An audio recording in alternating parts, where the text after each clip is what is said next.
I think it's very surprising that the social media response has been so robust. And I think a lot of people have expressed surprise too.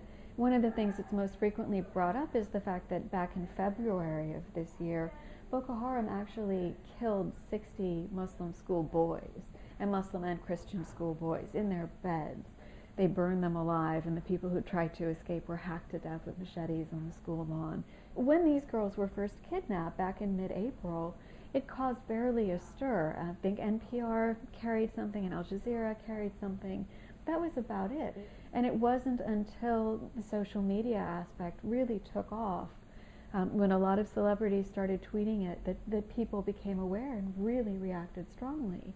But if you look at the Nigerian government's response, they didn't do anything when these girls were taken. And even Boko Haram didn't bother to claim the kidnapping for 3 weeks later.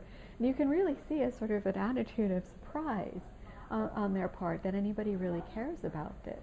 And I feel surprised too, because I think if you look at what is happening in the Central African Republic, many other places in Africa, there are very horrific things happening every day.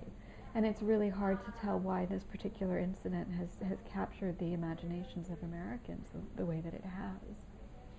Well, it's wonderful that social media has latched onto this, because it's putting pressure on the Nigerian government, and the Nigerian government desperately needs to be pressured to reform, not only in terms of corruption, but in terms of its own human rights abuses.